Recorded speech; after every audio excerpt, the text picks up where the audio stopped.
Sejumlah aliran sesat ditemukan di beberapa daerah di Indonesia. Di Desa Matirowali, Kabupaten Bone, Sulawesi Selatan, sebanyak 40 warga dikabarkan menjadi pengikut aliran Puang Nene yang diduga sebagai aliran sesat. Aliran yang diduga dibawa seorang warga asal Kabupaten Sopeng yang disebut sebagai nabi sejak tahun 2020 itu mengajarkan pengikutnya untuk tidak menjalankan sholat 5 waktu dan sholat Jumat. Tidak hanya itu, aliran yang diketahui bernama Al-Mukarama Al-Khairat Segitiga Emas Sunda Nusantara dan dipimpin oleh seorang pria bernama Walino alias Puang Nene mewajibkan pengikutnya memberikan mahar sebagai ongkos pembeli kursi untuk di hari akhir nanti. Aliran sesat juga ditemukan di wilayah Ogan Ilir, Sumatera Selatan. Sudah hampir 1 pekan terakhir, warga Ogan Ilir digegerkan dengan adanya aliran baru, yakni Raja Adil atau yang disebut dengan aliran tasawuf makom hakiki mutlak. Adalah Risidi alias Sidik mendeklarasikan diri sebagai Raja Adil pimpinan tasawuf makom hakiki mutlak. Ia bahkan menaruh poster wajahnya di pagar rumahnya. Rosidi meminta pengikutnya melakukan ritual sujud syukur di atas makom Raja Adil yang ukurannya terbilang kecil, kisaran 1 kali 2 meter yang terletak di dalam kebun karet warga. Dari Bone, Sulawesi Selatan dan Kabupaten Ogan Ilir, Sumatera Selatan, tim TV One mengabarkan.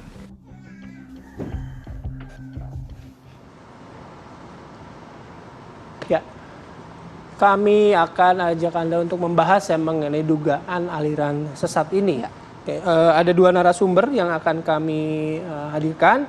Yang pertama ada Ibtu Alimin, ini adalah Kapolsek Muara Kuang, dan juga ada Kiai Khalil Nafis, Ketua MUI bidang ukhuwah dan juga dakwah.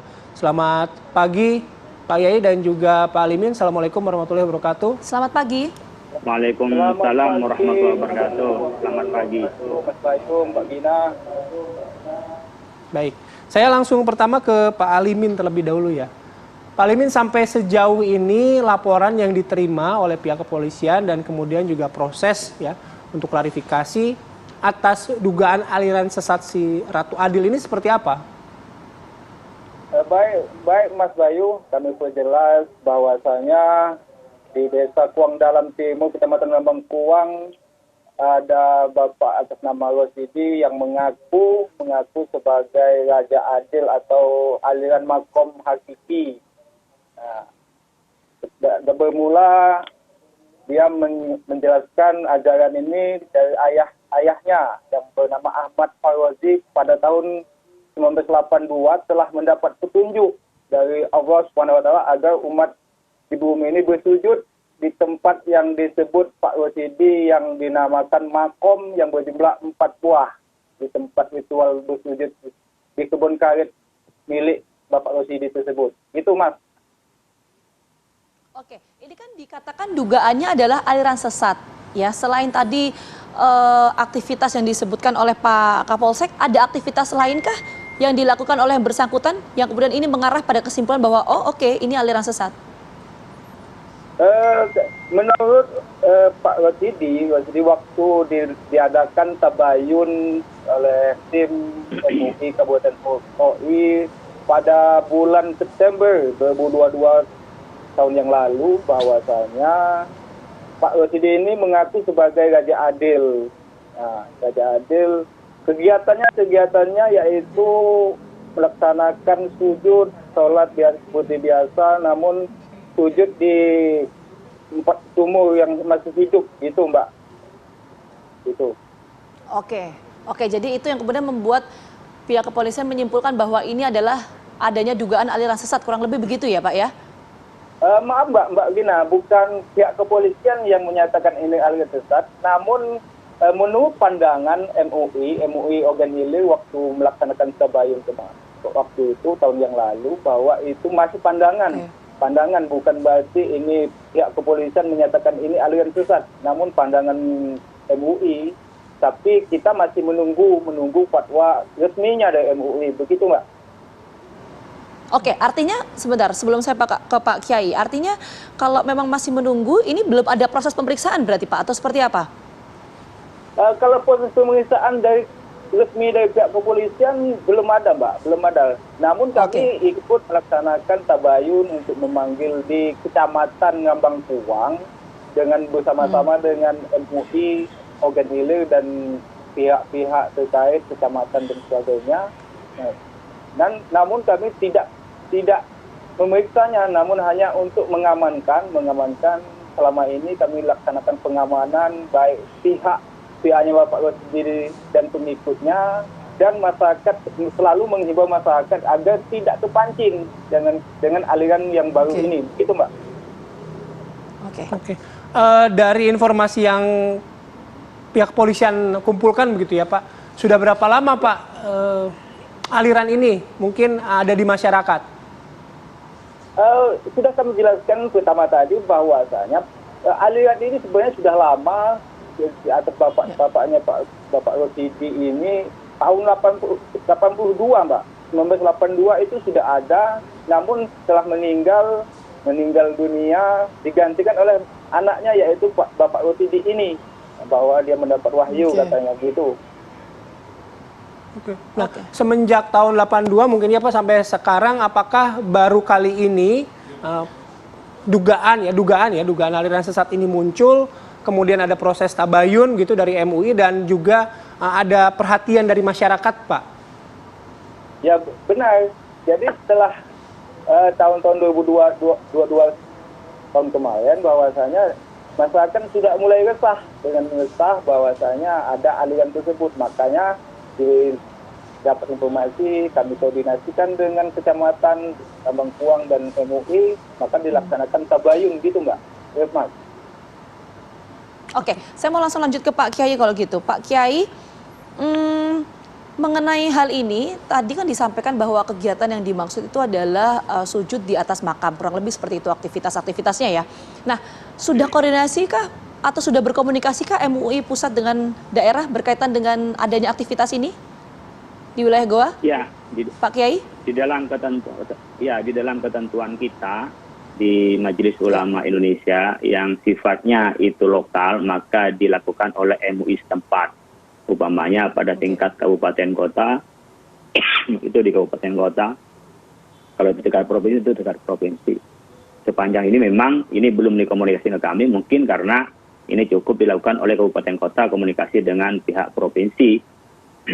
Tapi saya telusuri memang di lokasi belum ada kesimpulan dari MUI menyatakan sesat atau tidak, belum ada keputusan pasti. Tapi kita tetap menelusuri, bahkan kita mengirim untuk meluruskan cara paham keagamaannya, daripada kita menvonis kalau memang itu berkenan hanya tempat sujud, tentu tidak masuk pada aliran sesat, tapi hanya menganggap satu tempat yang suci atau tempat tertentu gitu ya.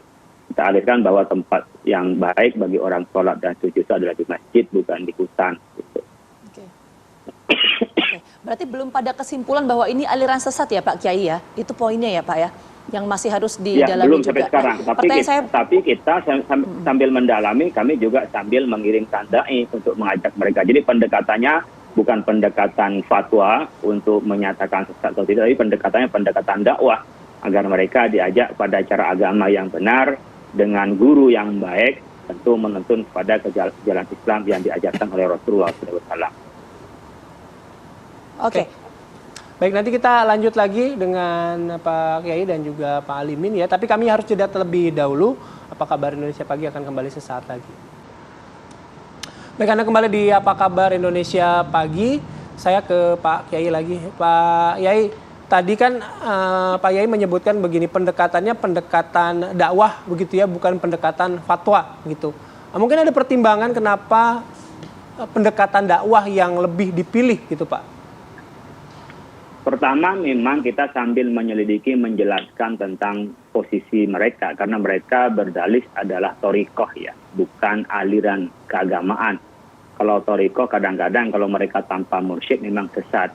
Oleh karena itu pendekatan bagi kita bukan difatwakan mereka sesat, tetapi tidak dibina. Tapi selama mereka masih bisa dibina, mungkin karena salah jalan, itu lebih baik bagi mereka untuk mengembalikan kepada jalan yang benar. Oleh karena itu kita sampaikan kepada aparat setempat, bahkan oleh MUI setempat sudah disampaikan, jangan dulu ngambil tindakan apapun karena akan kita teliti sambil kita bina. Kalau sudah bisa dibina ke jalan yang benar, tidak menganggap lagi tempat itu tempat suci, itu semuanya tapak itu ya. Kemudian dia benar akidahnya kepada Allah Subhanahu wa taala, tidak menyekutukan dan tidak mengaku nabi setelah Nabi Muhammad. Karena ada isunya juga ngaku nabi, tapi dia bilang tetap mengikuti ajaran Rasulullah SAW dan tidak mengaku nabi, tapi merasa sebagai ratu adil. Oleh karena itu, maka pendekatan kami kesalahan orang awam itu kita luruskan ke jalan yang benar gitu. Yang ketika nanti memang ada bukti bahwa dia mengaku nabi, tentu akan disampaikan tentang pasti sesatnya kalau ngaku nabi, dan sekiranya bisa diubah ya tentu kami akan bina untuk bertobat. Oke, baik. Itu yang di wilayah Sumsel gitu Pak Yai. Saya ingin konfirmasi juga yang di wilayah Sulawesi Selatan gitu. Kalau tidak salah MUI sudah menyampaikan ya bahwa aliran tersebut bukan aliran sesat ya? Yang Kuang Nini itu ya? Iya betul. Yang Kuang Nini iya. Di sana kita menyampaikan karena mereka mengatakan sebagai Sufi ya. Sufi ini memang kadang-kadang menggunakan thariqah yang itu mereka menggunakan pendekatan batin, lalu mereka menyimpang dari syariah. Tapi tetap dia tidak sesat karena tetap bertauhid kepada Allah Subhanahu wa taala, tapi cara bersyariahnya kadang-kadang keterlaluan, kadang-kadang khoyali berupa khayalan gitu ya. Dan pendekatan-pendekatan kadang-kadang berdasarkan dengan pola pikir mursyidnya. Kalau mursyidnya bukan mursyid dari Mu'tabar ya, bukan dari thariqah Mu'tabar. Oleh karena itu pendekatan kita orang semangat beragamaan, akidahnya benar, hanya cara bersyariahnya yang salah, menggunakan thariqah yang salah, kita akan luruskan ke jalan yang benar. Polanya seperti itu. Jadi keduanya kita belum memvonis ya, tapi pendekatan kami pendekatan dakwah sambil kami meneliti kesalahan-kesalahannya untuk diajak ke jalan yang baik. Oke, saya mau ke Pak Kapolsek lagi kalau gitu. Pak Kapolsek tadi kan disampaikan juga ya Pak Kiai juga mengatakan bahwa ini belum ada kesimpulan kok kalau ini adalah aliran sesat. Nah yang jadi pertanyaan kan kalau kita lihat di sejumlah pemberitaan, tadi Pak Kapolsek juga mengatakan sebetulnya aliran ini sudah sejak lama. Tapi kenapa pertanyaannya ya Pak ya, tapi kenapa kemudian baru ini bisa tersebar dan juga ada narasi yang mengatakan bahwa ini adalah aliran sesat. Itu gimana ceritanya Pak Kapolsek? Gini ceritanya Mbak, jadi ini memang sudah lama menurut perangkat-perangkat desa ini sudah lama dari turunan dari ayahnya Pak Rozi, yaitu Pak Ahmad Parwazi tahun 1982. Namun kenapa baru sekarang itu mulai viral? Karena selama ayahnya dulu tidak ada media-media yang menyebarkan aliran ini. Namun sekarang Bapak Rosidi ada admin di Facebook khusus untuk menyebarkan aliran-aliran ini, sehingga membuat masyarakat tempat maupun sekitarnya membuat resah dan sehingga membuat menyampaikan kepada pihak-pihak yang batin kami, sehingga kami ambil langkah-langkah untuk koordinasikan jangan sampai terjadi hal-hal yang tidak diinginkan, khususnya untuk keluarga Bapak Rosidi sendiri maupun masyarakat sekitar yang tidak terima dengan ajaran ini. Begitu Mbak? Oke. Baik. Pak Alimin kan tadi juga karena ada munculnya fenomena ini juga sempat meresahkan masyarakat gitu ya. Nah, bagaimana Pak saat ini kondisi di masyarakat di tengah isu seperti ini ya? Saya tidak mau suuzon gitu, tapi untuk menghindari mungkin saja ada upaya-upaya persekusi atau upaya-upaya main hakim sendiri gitu Pak. Nah, itulah kami sebagai pelindung pengawal masyarakat, kami laksanakan secara preventif dan persuasif untuk selalu menghimbau ke masyarakat sekitarnya dan masyarakat kepada khususnya di desa Kuang Dalam untuk tetap selalu bersabar untuk tindakan-tindakan selanjutnya. Kami juga mengamankan dengan memonitoring kegiatan-kegiatan Bapak Rosidi ini. Sebab menurut itunya bahwa pengikutnya kalau dulu ratusan, kalau sekarang tinggal 4 Mbak. Mas, gitu Mas. Oke. Baik. Oke, Pak, terakhir mungkin Pak, pengikutnya ini banyak Pak untuk aliran ini? Kalau informasi yang kami dapat dulu banyak ratusan, namun sekarang sudah berkurang, sudah tinggal 4 dengan Pak Rusidin tersebut, tinggal satu keluarga dan ponak-ponak itu. Oke, baik. Saya terakhir aja ke Pak Kiai Khalil Nafis itu singkat, Pak Yai, bagi umat Islam gitu ya melihat fenomena seperti ini menyikapinya bagaimana, dan kemudian mungkin saja ada pemuka-pemuka agama atau apapun itu, siapapun itu yang mendekatkan pada masyarakat kan dengan kultural domestiknya begitu. Nah, agar tidak disalahpahami Pak hal-hal seperti ini Pak Kiai. Iya, kita perlu menyampaikan kepada orang banyak, kepada masyarakat, bahwa kalau kita mau belajar pastikan gurunya adalah orang yang belajar Islam itu benar, ada track recordnya dan ada pengamalannya. Yang kedua, pastikan kalau ajaran itu menyimpang dari rukun iman, rukun Islam, ngaku menerima wahyu, itu pasti adalah sesat, karena tidak ada Nabi selain Nabi Muhammad SAW. Yang ketiga, ketika ada hal-hal yang aneh seperti itu, segera sampaikan kepada Majelis Ulama Indonesia, sampaikan kepada ulama, jangan menggunakan dan jangan memakai hakim sendiri. Jangan sampai karena dugaan-dugaan tertentu kemudian melakukan tindakan-tindakan hukum. Sudah benar berkoordinasi dengan keamanan, dan keamanan memang menunggu dari MUI untuk penjelasan tentang status hukumnya. Jadi memang kedua tempat ya, antara yang di Sumsel dan juga yang di berkenaan dengan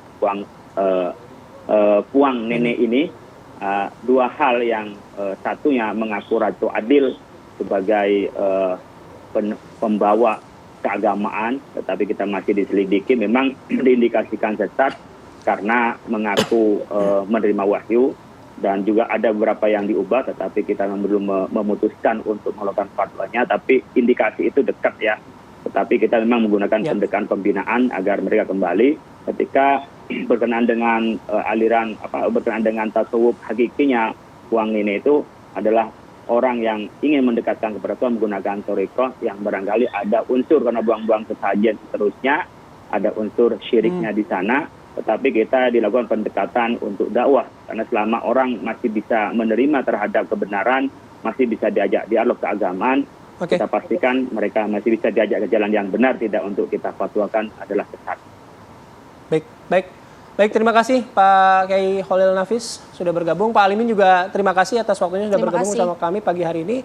Salam sehat selalu, selamat pagi, Assalamualaikum warahmatullahi wabarakatuh. Waalaikumsalam warahmatullahi wabarakatuh.